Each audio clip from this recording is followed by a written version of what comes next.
doon po sa aklat ng dalawang aklat po, dito po sa Matthew. Sa Mateo chapter 2, verses 1 and 2, at saka sa Lucas kapitulo 2, huling bahagi na lamang ating babasahin. Tayo po tumayo, yung mga may kakayahang tumayo, as we read these verses from the Bible. Sa Matthew chapter 2, verses 1 and 2, sabi po dito, panahon ng paghahari ni Herodes sa Judea nang ipinanganak si Jesus sa Bethlehem, may mga pantas mula sa silangan na dumating sa Jerusalem. Nagtanong-tanong sila, nasaan ang ipinanganak na hari ng mga Hudyo? Nakita namin sa silangan ang kaniyang bituin, kaya't naparito kami upang siya'y sambahin. Luke chapter 2. Okay? Luke chapter 2, huling bahagi na lamang po ang ating babasahin. Dito po sa Luke chapter 2, verses 28.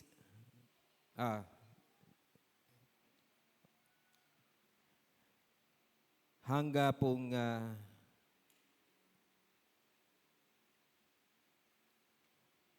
30. No, hindi pala po. Luke chapter 2, verses 22.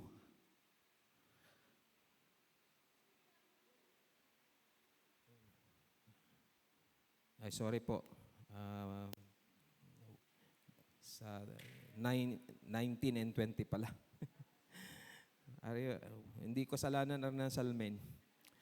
Luke chapter 2, verse 19 and 20. Tinandaan ni Maria ang mga bagay na ito at ito'y kanyang pinagbulay-bulayan.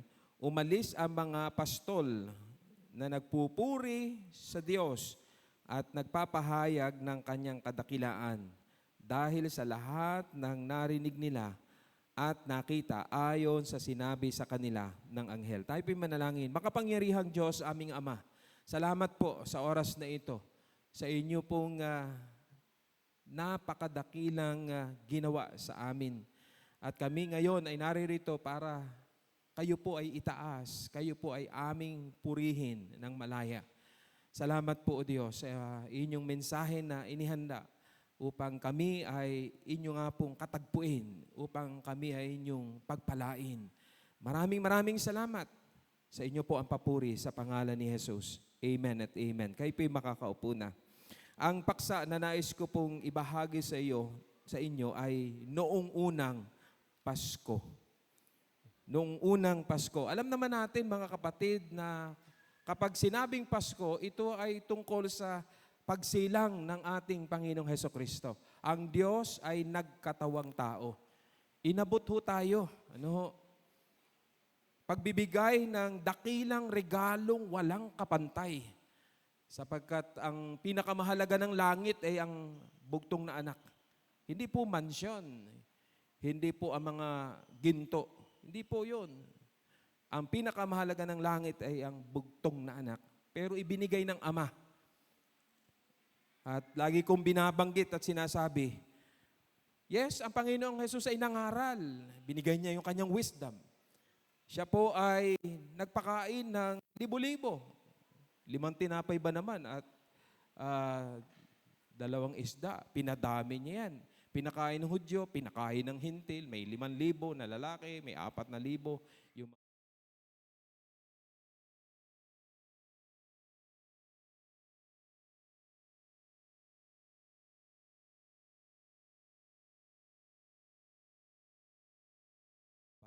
ibinigay po niya. Higit sa himala, higit sa pangangaral, siya'y napagod, nauhaw, nagutom, higit po doon. Mga kapatid, pakinggan ninyo, ibinigay niya ang kanyang buhay. Inialay niya ang kanyang buhay. Namatay si Jesus. Hindi yun para sa kanya. Namatay siya para sa iyo at para sa akin. Pwede ba palakpakan natin ang Panginoon? Si Jesus ay ipinanganak para mamatay sa krus ng Kalbaryo at mabuhay na maguli. O pakinggan ninyo yung mga bata. Tanungin ninyo ang inyong anak, anak, ano kang gusto mo pag ikaw ay lumaki? Ano kang pangarap mo? Diba? Sasabihin niya, gusto ko maging engineer, gusto ko maging teacher, gusto ko maging nurse. Di ba? Yun ang kanilang mga pangarap.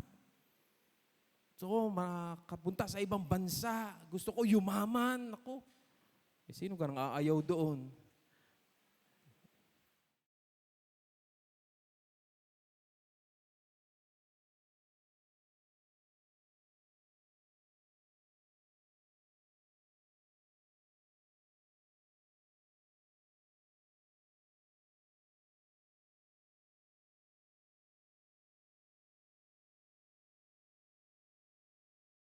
Kaya nung unang Pasko, ano ba ang ginawa na mga nagpapahalaga sa kapanganakan ng ating Panginoong Hesukristo? Ano bang ginawa nila?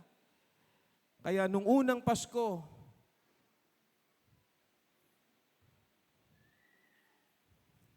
ang mga pantas, nagkaroon po sila ng pagbabantay, paghihintay sa kapanganakan ng hari ng mga Hudyo. Purihin ang Diyos. Kaya naman, ito po ang sabi sa talatang ating binasa, chapter 2, verses 1 and 2, panahon ng paghahari ni Herodes sa Hudiya nang ipinanganak si Jesus sa Bethlehem, may mga pantas mula pa sa silangan na dumating sa Jerusalem. Nagtanong-tanong sila, nasaan ang ipinanganak na hari ng mga Hudyo? Nakita namin sa silangan ang kanyang bituin. Naparito kami upang siya'y sambahin. Hayag na po noon pa ang prophecy.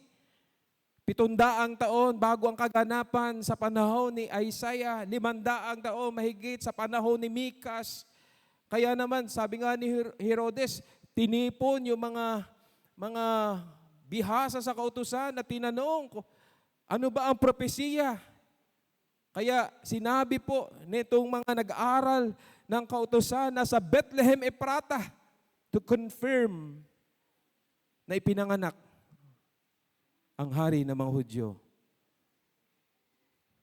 Prophesied na yan. Darating ang Mesyas. At itong mga pantas, sila po ay nagsama-sama. Para ano po ang sabi? Para sambahin ang Panginoon. Kakalungkot po. Sa panahon ng Kapaskuhan, saan nagsasama-sama ang mga tao? Oy, Pasko! Reunion tayo! Walang masama sa reunion. Pero ang tanong, present ba si Kristo sa reunion? Ay, Pasko! Mamamasyal tayo! Walang masama na mamasyal, pero nasa isip ba si Lord sa pamamasyal? Oh, Pasko, kainan tayo. Inuman. Tanong, present ba si Lord?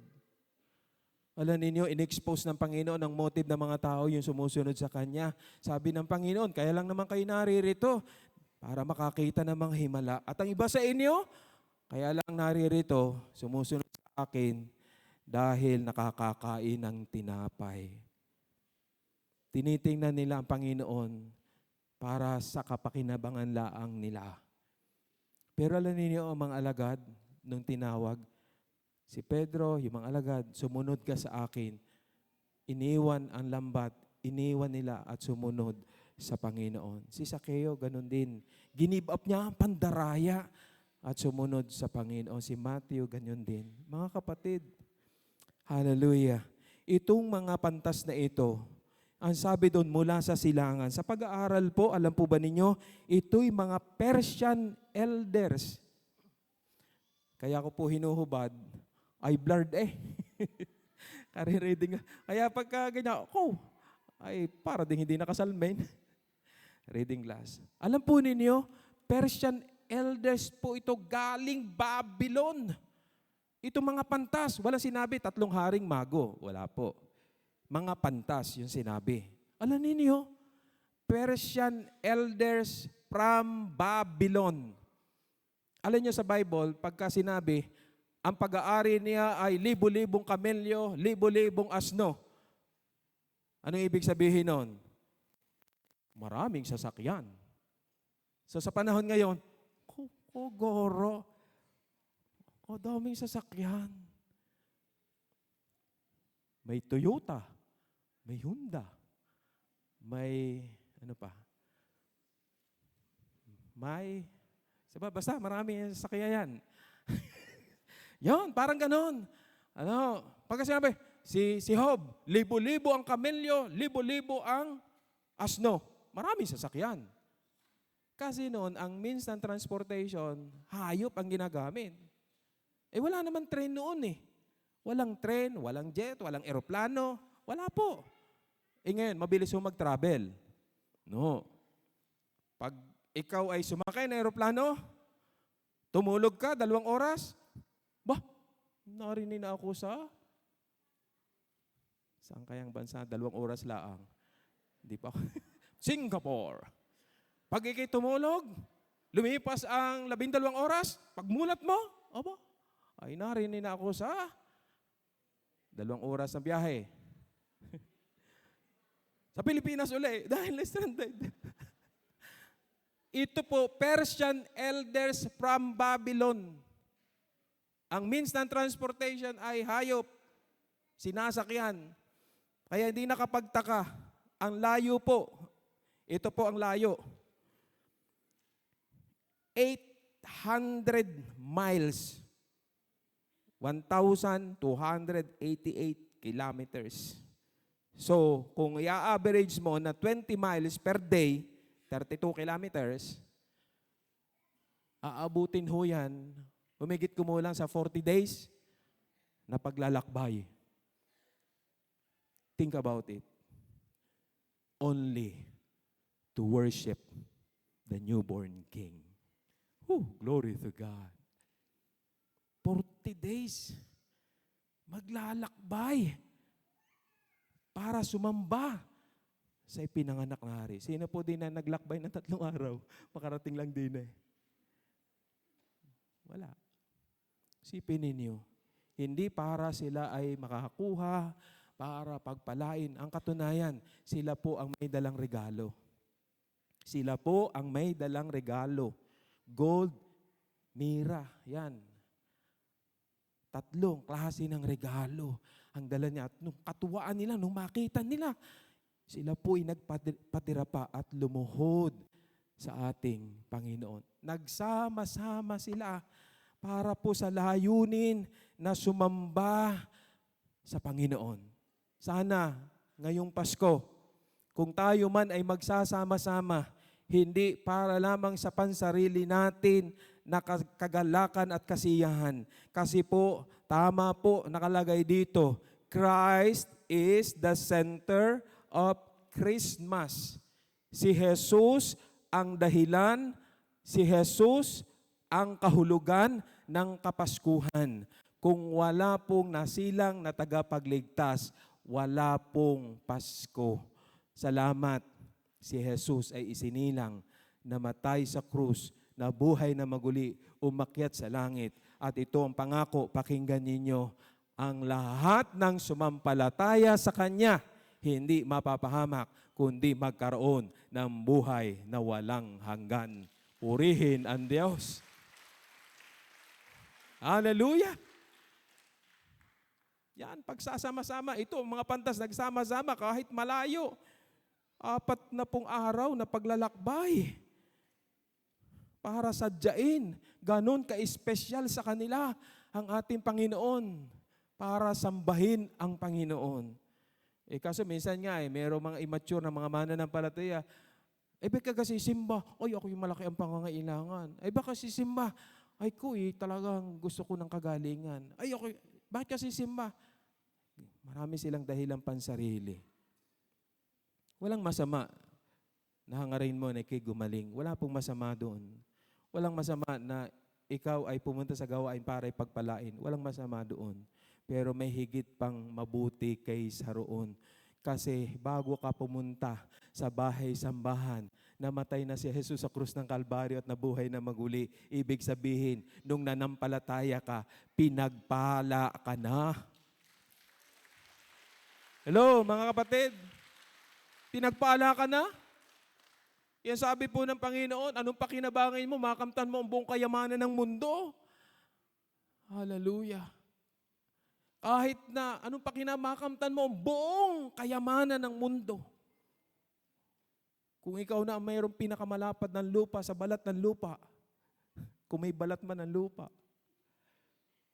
ikaw na ang pinakamaraming ginto na naimbak, sabi doon, kung hindi ka nakakilala sa Panginoon, hindi ikaw ang pinakamapalad.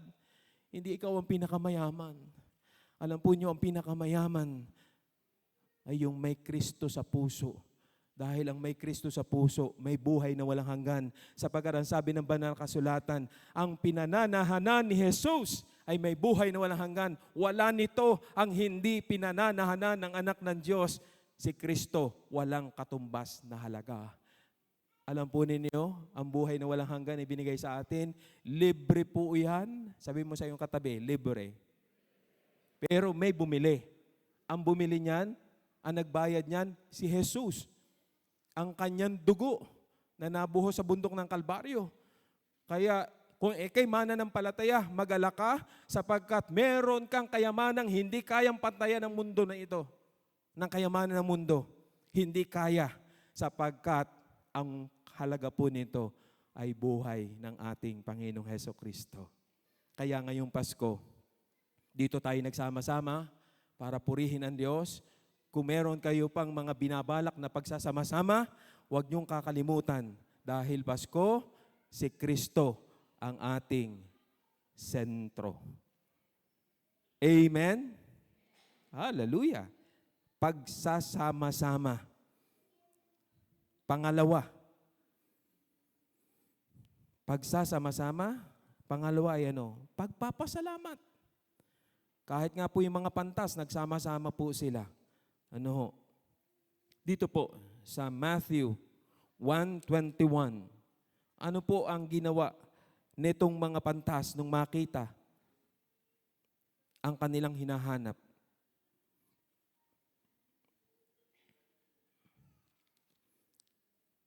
At ano yung dahilan kung bakit si Jesus ay ipinanganak? Matthew 1:21.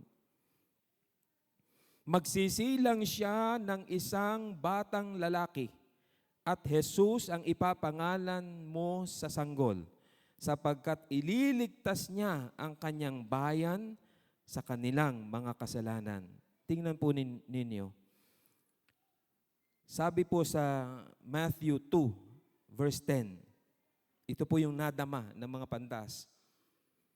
Ganon na lamang ang kanilang kagalakan nang makitang bituin. 11, pagpasok sa bahay, nakita nila ang bata sa piling ni Maria na kanyang ina. Nagpatira pa sila at sinamba ang bata. Inihandog nila sa kanya ang mga dala nilang ginto, insenso at mira. Pagpapasalamat. Ito ang dahilan kung bakit tayo ay naririto. Magpasalamat sa Diyos. Hindi natin kayang pantayan ang ginawa ni Kristo. Hindi po natin kaya.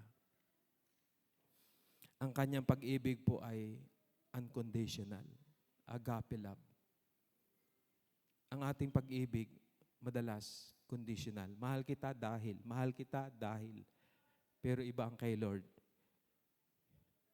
Minahal tayo sa kabila ng lahat. In spite of. Kaya sinabi po sa Biblia, gayon na lamang pinagtagubili ng Diyos ang kanyang pag-ibig sa atin. Namatay si Kristo nang tayo po'y makasalanan pa.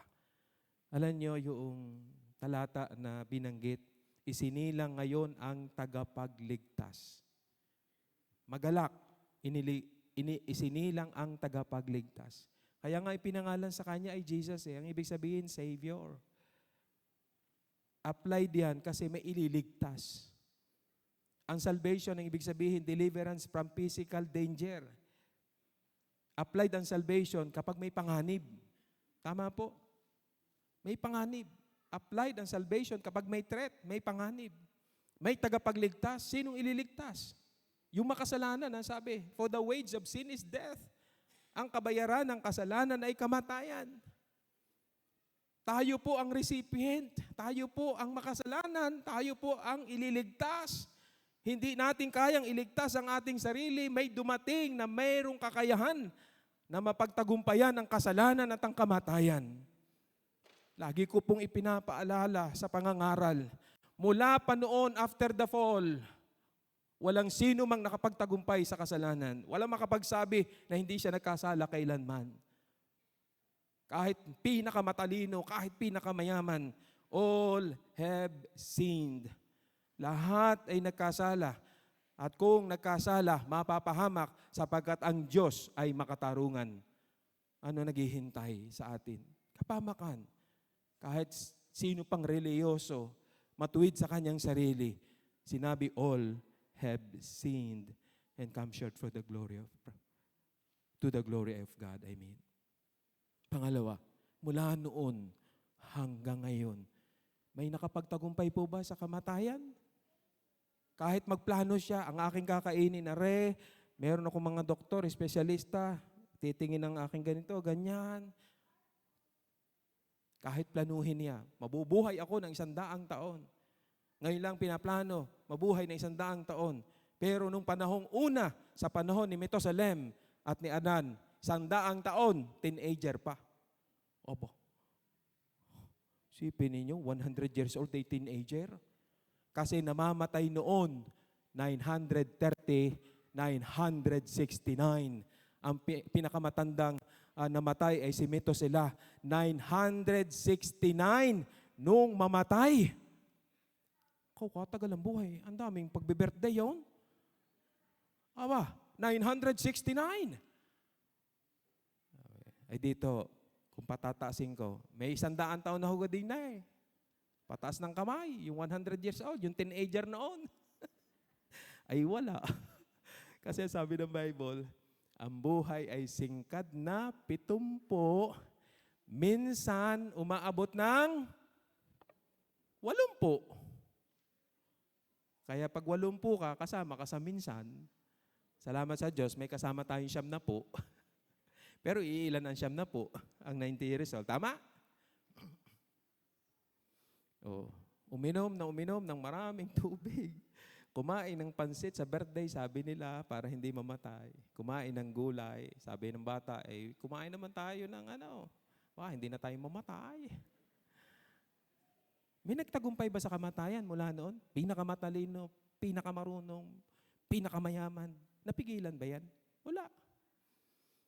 Kahit yung mga leader ng relihiyon, walang nakapigil sa kamatayan. Wala po. Kasi, pakinggan ho ninyo, sa kasalanan, kapos tayo. Sa kamatayan, kapos din. Wala tayong kakayahan. Pero thank God, salamat sa Diyos, merong Savior. Merong Redeemer. Meron pong Deliverer. Hallelujah. Na nagtagumpay sa kasalanan at nagtagumpay sa kamatayan, walang iba kundi ang ating tagapagligtas. Glory to God. Hallelujah. Ano yung ibig sabihin yan? Representative natin siya. Papaano yung lahat galing kay Adan namatay? Ang sabi ng Aklat ng Romas, yung naniwala kay Kristo bagamat mamatay ay muling mabubuhay. Salamat dahil kay Kristo. Mayroon din tayong pagtatagumpay sa kasalanan. Dahil kay Kristo, may pagtatagumpay din tayo sa kamatayan. Yung hindi natin kayang gawin, ginawa ni Kristo para sa atin. Amen? Kung merong ginawa sa iyo na hindi mo kayang gawin at ginawa para sa iyo, pagkatapos ba, ano sasabihin mo? Ay di, salamat po.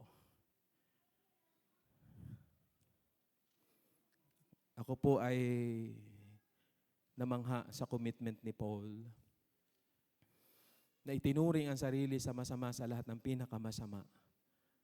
Alam niyo ba bakit sinabi ni Paul na siya ang masama sa lahat ng masama?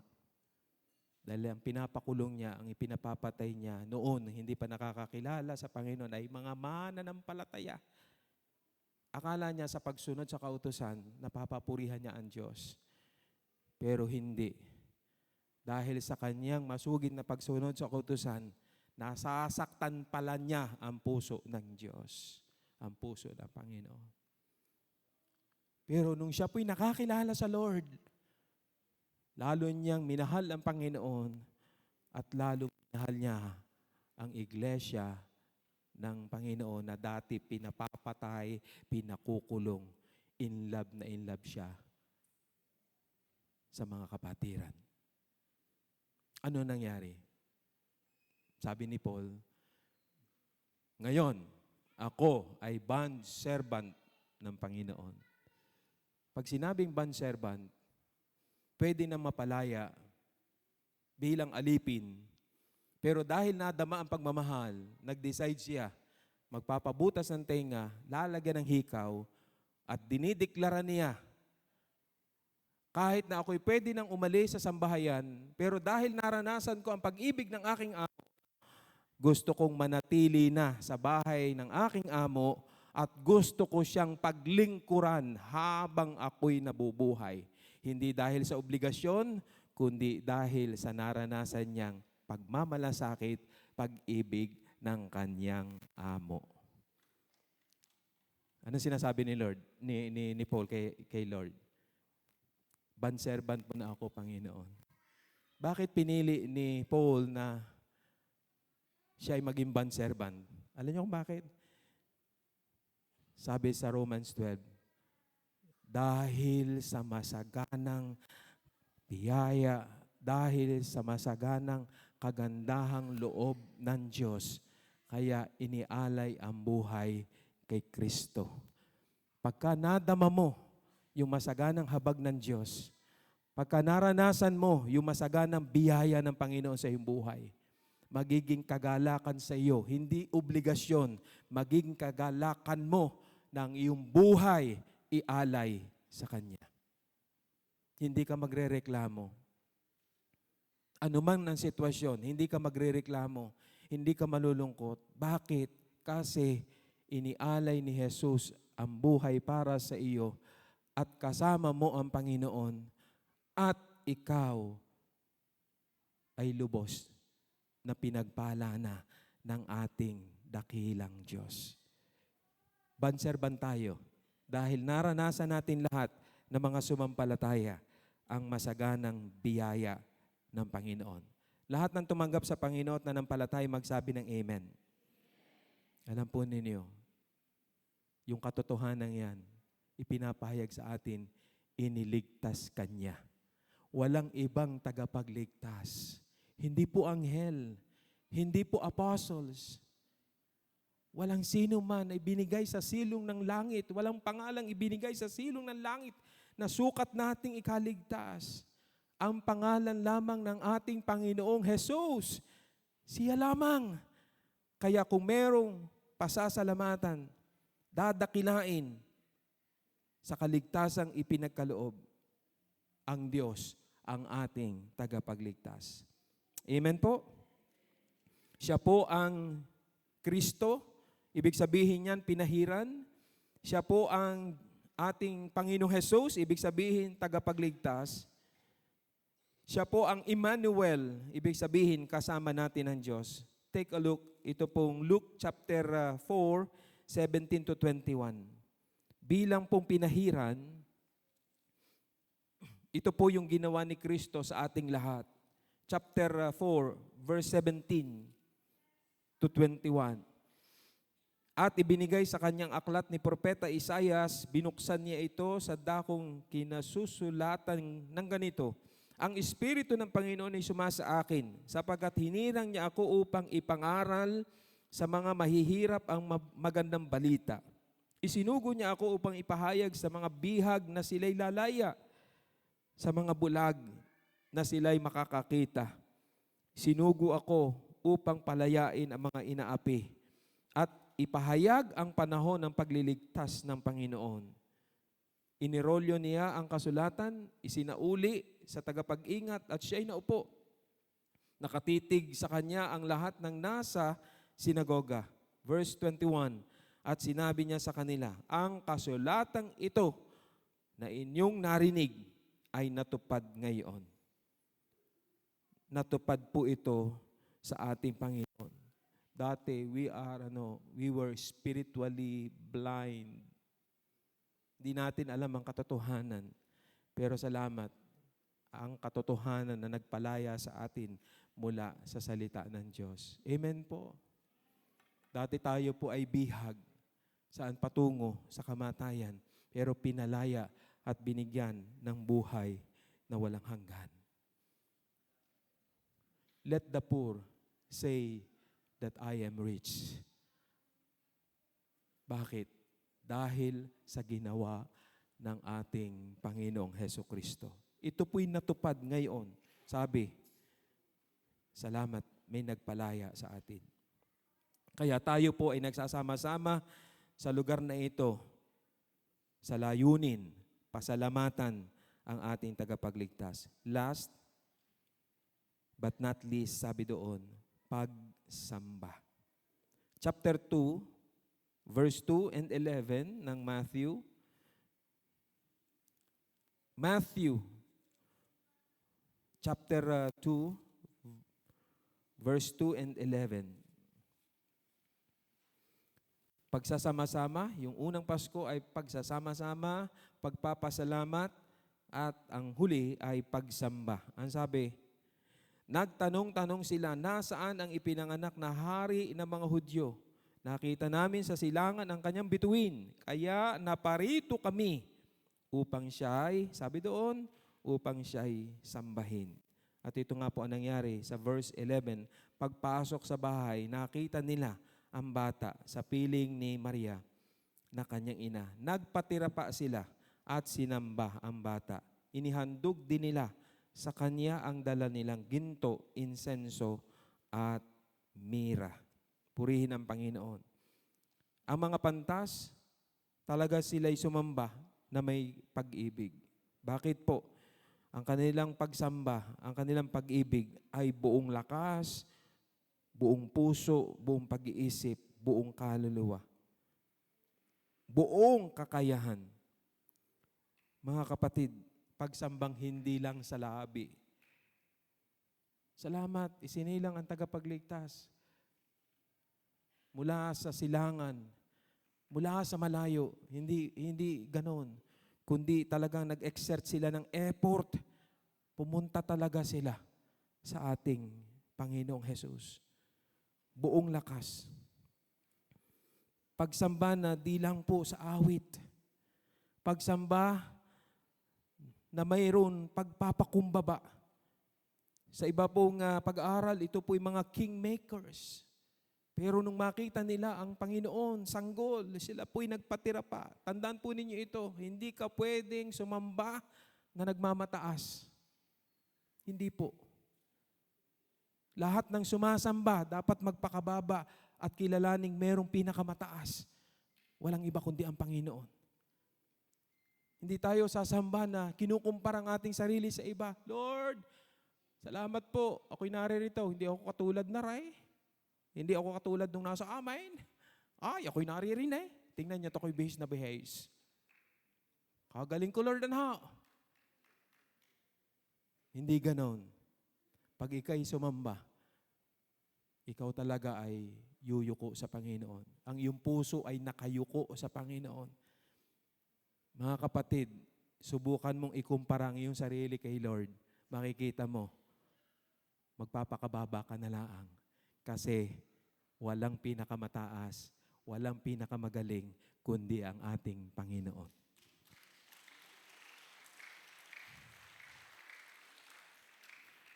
Ano bang tinanggap ng mga pantas? Sila nga po may dala. Ano makukuha nila sa isang sanggol? Wala po. Pero ang sabi doon, nung makita nila ay galak na galak na galak. Kasi hindi lamang tungkol ito sa material na bagay, mga kapatid. Hindi lamang itungkol ito sa mga material na bagay. Merong higit pa na mahalaga kaysa mga bagay na nakikita. Kaya ang sabi ni Pablo, ituunin nyo ang inyong isipan. Ituunin nyo ang inyong mga paningin sa mga bagay na di nakikita. Tingnan ninyo yung mga bagay na hindi nakikita. Sabi, pagkagaya naman ang ating sinabi sa ating mga kaibigan, baka taman tayo ay masabing tayo may sinto-sinto na. Baka sasabihin alam mo, pare, nung ako'y nakakilala kay Kristo, ang paborito ko ngayon tingnan, hindi ko nakikita. Ito pala may nakikitang hindi ko nakikita.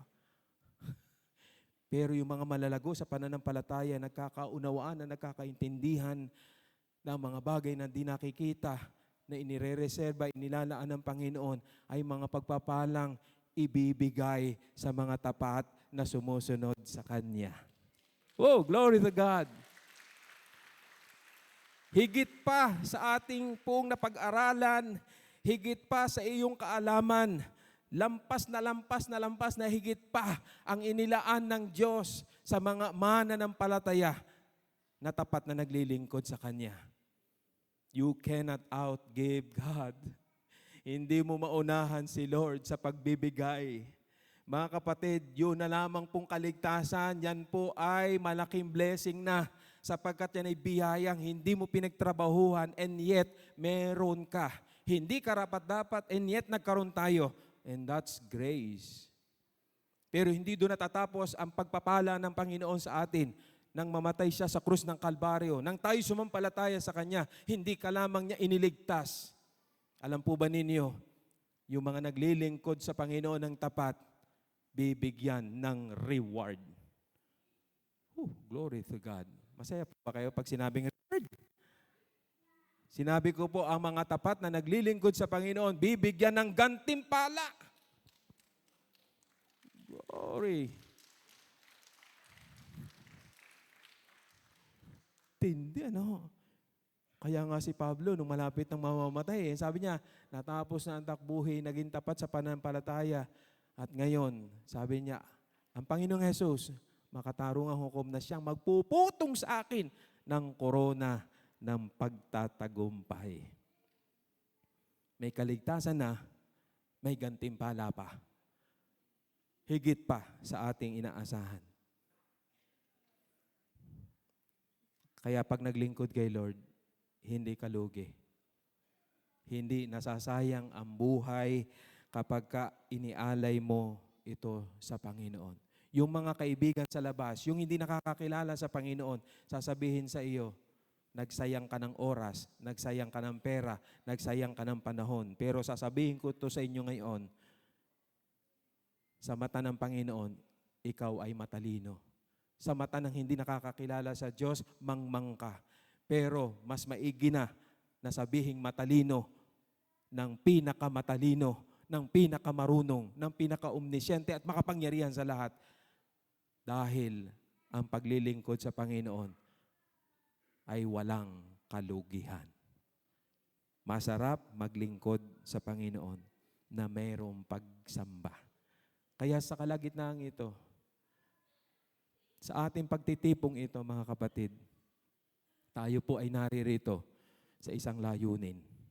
Itaas, purihin, pasalamatan, parangalan, itanghal ang ating Panginoong Hesukristo. Siya po.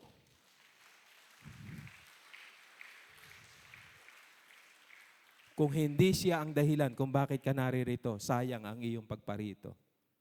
Kung hindi siya ang dahilan kung bakit tayo nagsasama-sama, sayang ang panahon. Pero kung siya ang dahilan ng iyong pagparito, tama ang iyong motibo, tama ang iyong layunin. Bakit? Sa pagsambang tunay, napaparangalan ang ating Diyos. Napapapurihan ang ating Panginoon. Alalahanin mo yung ginawa ng Diyos. Pag sinabi pong pasasalamat, it is about what He has done for us.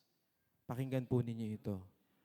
Pag sinabing pasasalamat, may ginawa ang Diyos sa buhay mo. Ulitin ko po. Pag sinabing pasasalamat, may ginawa ang Diyos sa buhay mo. Alalahanin mo yung ginawa ng Diyos. Alalahanin mo. Especially yung spiritual deliverance sa iyo. Alalahanin mo yun. Makakapagpasalamat ka. Pangalawa, nahati lang po. Worship is about God, who He is. Hindi lang tungkol sa kanyang ginawa. Ito po ay kung sino siya. Marami po sumasamba sa iba't ibang mga Diyos. Pero ang sabi ng Bible, meron lamang iisang Diyos. Amen po ba? Sinasamba natin siya dahil siya'y karapat-dapat ng pagsamba. Tama po, si Jesus ay karapat-dapat ng pagsamba sapagkat siya po hindi tao lamang. Tao siya, yes, pero siya po ay tunay na Diyos. Ang mga alagad, sumamba kay Kristo. Ang mga anghel, inutusan, sambahin siya ng mga anghel sa aklat ng Hebrew. Ang mga pantas, nung makita ang sanggol, sumamba sa Panginoon. Dahil siya ang bugtong na anak ng Diyos. Ngayon, sa ating pagtitipong ito, pasalamatan siya dahil meron siyang ginawa sa ating buhay. At pasalamatan at purihin ang Panginoon dahil karapat-dapat siya ng tunay na pagsamba. Tayo po'y tumayo. Hallelujah. Awitin natin yung awit na, pinupuri ka namin, O Jesus. Pinupuri ka namin, O Jesus. Kilalanin natin ang Panginoon. Sambahin natin siya sa Espiritu at katotohanan. Ang oras na ito ay nakalaan para magpasalamat tayo sa Kanya. Para sambahin ang ating dakilang Diyos. Hallelujah.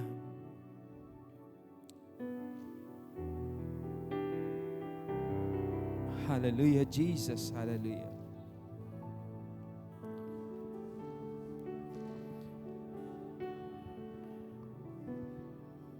Mga kabataan, inaataman ng tahanan, we are gathered here today to worship and glorify the Lord who died on the cross.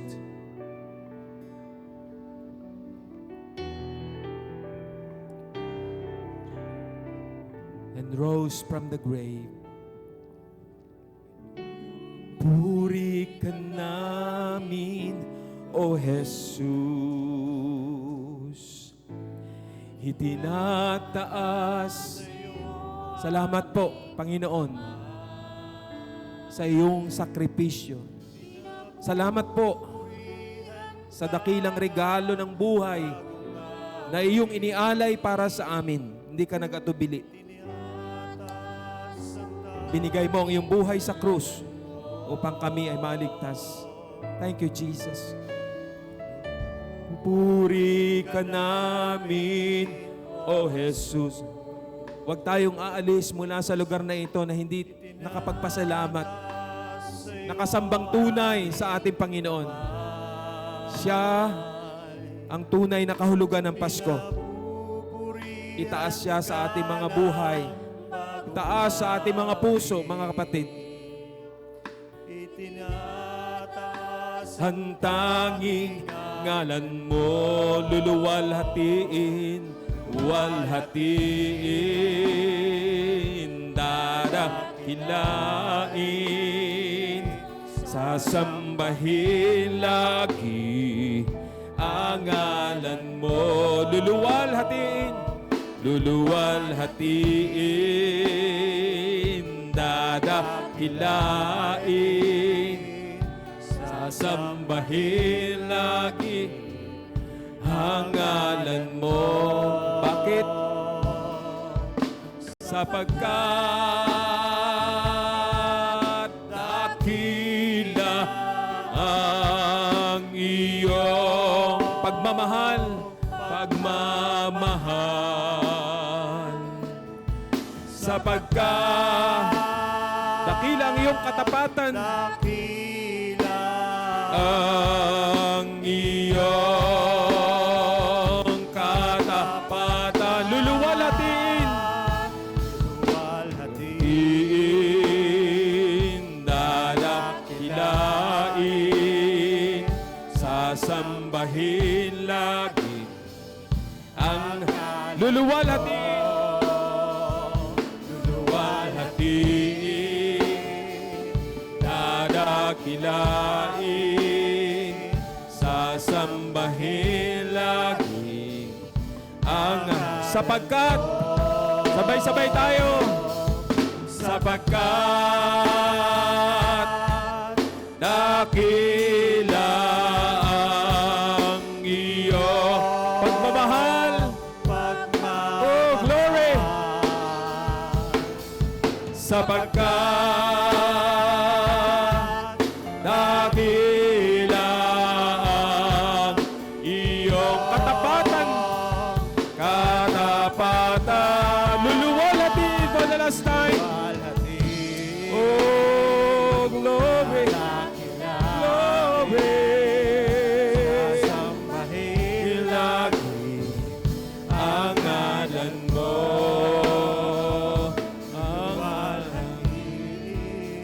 Hallelujah. Oh, glory. sasambahin lagi ang ngalan mo, ang ngalan mo. Pwede ko ba kayong anyayahan na sumamba at magpuri sa Panginoon? Hallelujah. Pwede ba natin sambahin ang Diyos, ang Panginoon sa ating kalagitnaan? Hallelujah, hallelujah, Jesus, hallelujah. Salamat sa iyong pagpapatawad, salamat sa kaligtasan, salamat sa pagpapalaya, salamat na kilala po namin kayo, salamat dumating ang tagapagligtas, ang hari ng mga hari, purihin ang aming Panginoong Jesus, ang pangalang higit sa kanino mang pangalan, na sa kanyang pangalan lahat ng tuhod ay luluhod, lahat ay sasamba sa aming Panginoon. Hallelujah! Hallelujah, Jesus! Oh, hallelujah, hallelujah! Salamat sapagkat kayo ay nagtagumpay sa kasalanan, kayo ay nagtagumpay sa kamatayan. Alalahanin natin mga kapatid, yes, namatay ang ating Panginoong Jesus sa krus ng Kalbaryo. Pero isa ding katotohanan, pagkalipas ng 3 araw, ang ating Panginoong Jesus ay nabuhay na maguli, umakyat sa langit at nangakong muling magbabalik. Si Jesus ay buhay. Si Jesus ay buhay. Hallelujah. Siya ang haring darating. Hallelujah. Ang ating tagapagligtas, ang ating hari, ang ating Panginoon, ang ating Diyos. Lord, be exalted on high. Be exalted in our midst. Be exalted, be glorified in the name of the Lord. In the name of Jesus. Hayaan po, Panginoon, paulit-ulit na ipaalala sa amin. Ikaw ang pinakamahalagang karanasan at nangyari sa Kapaskuhan dahil walang saysay ang Pasko kung nasa labas ng puso si Kristo. Walang saysay ang pagdiriwang kung walang Kristo sa buhay. Pero salamat, kinatagpo mo kami. Walang lumapit sa inyo na inyong itinaboy. Salamat po. In-apply mo sa amin ang inyong pong napakasaganang biyaya. Ang iyong pagpapala na walang kapantay, walang katulad. Salamat po. Maraming salamat. Kaya may dahilan kami para kami magdiwang ngayon. May dahilan kami para magsaya. May dahilan kami para mag-celebrate. dahil dumating, isinilang ang tagapagligtas. Salamat po. Salamat po. Salamat po. At nawa, hanggang matapos ang gawaing ito, baunin namin, paglabas mamaya, ang kagalakan na meron kaming tagapagligtas. Meron kaming kasama. Hallelujah! Sa lahat ng panahon ng aming buhay, meron kaming kasama, our Emmanuel. Kasama mo ang Diyos. Emmanuel, kasama natin ang Diyos. Hallelujah, Jesus. Hallelujah. Huwag kang matakot. Huwag kang mag-alala. You have your Savior. Meron kang tagapagligtas. Meron tayong hari ng mga hari na nanangakong hindi tayo iiwan, hindi tayo pababayaan. Kaya lang ang bilin sa atin, huwag tayong lalayo sa Panginoon. Huwag tayong lalayo sa Panginoon. Dahil walang kapantay, walang kapares ang buhay na nasa Panginoon. Oh, glory. Maraming salamat po sa ginawa mo sa aming buhay at patuloy mong gagawin. Kami tumatanaw sa aming mapalad na pag-asa. Makita namin ang mukhaan ang aming pinaglilingkuran, ang aming tagapagligtas. Sa iyong papuri at pasasalamat sa pangalan ni Jesus. Ang lahat na nakaranas ng kaligtasan ng Panginoon, magsabi ng Amen. Palakpakan natin ang Panginoon. Kayo po'y makakaupo na.